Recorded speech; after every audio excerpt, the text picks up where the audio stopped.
ఇంటికి వచ్చేసా. అమ్మ ఈరోజు కూడా తిడుతుందని అనుకున్నాను. కొద్దిసేపు ఏం మాట్లాడకుండా కూర్చున్నా. ఏమనట్లేదేంటి అని చూస్తూ కూర్చున్నా. అమ్మ అడిగింది, ఏమైంది అలా కూర్చున్నావు అని. ఏమనట్లేదనా? నాకు ఆశ్చర్యంగా ఉందిరా. 2 రోజులు అయ్యింది.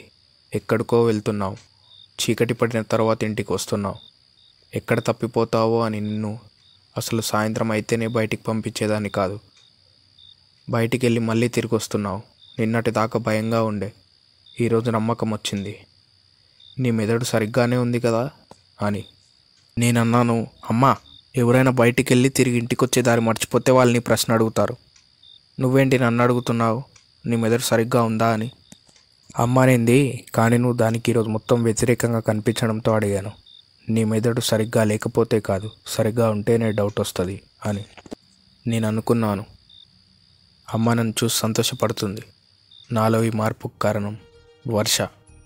తన వల్లనే. తన పేరుతో సహా ఈరోజు జరిగింది మొత్తం బుక్లో రాసి పెట్టి పడుకున్నా. ఈ 3 రోజులు నేను రాసిన తను తను తను అనే పదానికి తనెవరో తనకు కూడా తెలియక తనేనా అని తికమక పడింది. తను తనే అని తెలిసిన రోజు ఇది. తనుగా తానే వచ్చి నా బుక్లో వాలి తన పేరు తెలుసుకునేలా చేసింది వర్ష. తర్వాతి రోజు ఉదయం 10 గంటలు ఖాళీగా కూర్చున్నా. అమ్మ వచ్చి చెప్పింది, రేయ్, నిన్న అవేవో పేపర్స్ కనిపిస్తే ఆ ఫ్రిడ్జ్ పైన పెట్టాను. నీవే అనుకుంటా. వెళ్ళి ఆ ఫ్రిడ్జ్ పైన ఉన్న పేపర్స్ తీసుకున్నా. అవి నిన్న చూసిన పేపర్స్లానే ఉన్నాయి. ఈ హ్యాండ్ రైటింగ్ నాది కాదు, కానీ చూసినట్టు అనిపిస్తుంది. ఇవి నాకే ఎవరో రాశారు, కానీ ఆర్డర్లో లేవు. సరే అనుకుని చదవడం మొదలుపెట్టా. అందులో ఏముందంటే, అవి నేను 8th క్లాస్ చదువుతున్న రోజులు. చాలామంది న్యూ స్టూడెంట్స్ జాయిన్ అయ్యారు. ఆ రోజు కొంచెం స్కూల్కి లేట్ అయింది.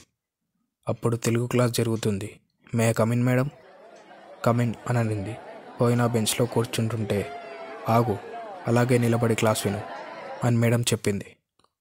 నేనన్నాను, sorry madam, next time late కాదు అని. మేడం అనింది, అయితే నిన్న నేను చెప్పిన వర్షం పాఠంలో నుంచి 3 పద్యాలలో పద్యం చెప్పు అని. నా పక్కనున్న అక్షయ్ గారిని అడిగా. లాస్ట్ ఎపిసోడ్లో వాడి పేరు చెప్తా అన్నా కదా, వాడి పేరు అక్షయ్. అయితే వాడిని అడిగా. వాడన్నాడు, రేయ్, మర్చిపోయావా, నిన్న నేను స్కూల్కి రాలేదు కదా అని అంటుంటే మేడం చూసింది. వాడిని లేపడిగింది, రేయ్, నువ్వు చెప్పరా. నువ్వు స్కూల్కి వచ్చి వాడి పక్కన కూర్చున్నా కూర్చోకపోయినా ఒకటే. నిన్ను అడుగుతున్నాడు సార్. నిన్న నువ్వు రాలేదని మర్చిపోయినట్టున్నాడు. వాడి దృష్టిలో నిన్న నువ్వు వచ్చే ఉంటావు, నువ్వు చెప్పు అని నన్ను కూర్చోబెట్టి వాడిని నించోబెట్టింది. క్లాస్ అంతా నవ్వుతుంది. ఎందుకంటే క్లాస్ అందరికీ మన గురించి తెలుసు. క్లాస్ అంతా నవ్వుతుంది, ఒక్క అమ్మాయి తప్ప. తను మా పక్క బెంచ్. ఏం అర్థం కాక నా వైపే చూస్తుంది. మొదటిసారి నన్ను చూసి ఒకరు నవ్వాలనిపించింది. అప్పటి నుంచి రోజు మొత్తం నా వైపే వింతగా ఏదో అడగాలని చూస్తున్నట్టుంది. నా వైపే చూస్తుందని తెగ మురిసిపోయాను. లాస్ట్కి సాయంత్రం అయ్యింది. అందరం వెళ్తున్నాం. అక్షయ్ గాడు అన్నాడు, నడువురా పోదామని. అప్పుడే తను వచ్చి అడిగింది, ఈరోజు పొద్దున నీ గురించి మేడం ఏదో అనింది అని. ఏం చెప్పకుండానే ముఖం మార్చుకొని వెళ్ళిపోయాను. మరుసటి రోజు, ఈరోజు తొందరగానే వచ్చాను. అది 3rd పీరియడ్, మ్యాథ్స్ క్లాస్. అక్షయ్ని అడిగా, రేయ్, ఎవర్రా ఆ పక్క అమ్మాయి? ఇప్పటికి ముందు నడుచుకుంటూ వస్తుంటే నన్ను ఓ విధంగా చూసింది. వాడన్నాడు, నన్నేం అడగకరా, నిన్న జరిగింది చాలు, ముందు క్లాస్ విను. సరే. అదే అమ్మాయి లంచ్ బ్రేక్లో వచ్చి నాతో అనింది, సారీ, ఏదో తెలుసుకోవాలని ఆతృతతో వచ్చాడుగా, అలా వెళ్ళిపోయారు, ఫీల్ అయి ఉంటే సారీ అని చెప్పి వెళ్ళిపోయింది. నాకు తనేమందో అర్థం కాలేదు. తనెవరో తెలియని అమ్మాయితో సారీ చెప్పించుకున్నాను అనే గిల్ట్ సాయంత్రం వరకు ఉండిపోయింది. సాయంత్రం అయ్యింది. తను వెళ్తున్నప్పుడు తనను ఆపడిగా, నాకు సారీ ఎందుకు చెప్పారు? తను అనింది, అంటే నిన్న మీరు ఫీల్ అవ్వలేదా అని. నేనన్నాను, దేనికి? తనన్నది, నిన్న మేడం నిన్ను ఏదో అనిందని అడిగా కదా. నేనన్నాను, ఓహో మీరు నిన్న కూడా వచ్చారా? నేను ఈరోజే న్యూ జాయినింగ్ అనుకుంటున్నాను. తనేం అర్థం కాకుండా చూసి ఇలా అడిగింది. నీతో వచ్చి కూడా మాట్లాడాను కదా. ఓహో, ఇప్పటిదాకా చెప్పారు కదా, మర్చిపోయా. నాకంత గుర్తులేదు. అయినా నిన్నటి గురించి ఎందుకు, గతం గతహ అని. అప్పుడే అక్షయగాడు వచ్చన్నాడు. రేపొచ్చి ఈరోజు గురించి అడుగుతుంది. అప్పుడేం చెప్తావో చూస్తా అని. తను అనింది, సరే నేను వెళ్తున్నా అని. పేరు అడుగుదామనే లోపే వెళ్ళిపోయింది. అలా ఆ పేపర్స్లో రాసి ఉంది చదువుతుంటే అనుకోకుండా గోడవైపు చూశాను. గుర్తొచ్చింది. నిన్న ఏమైందో తెలుసుకోవడం మర్చిపోయా.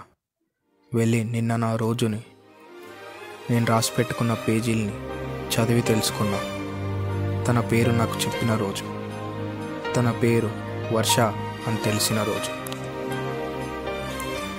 పేరు బాగుంది.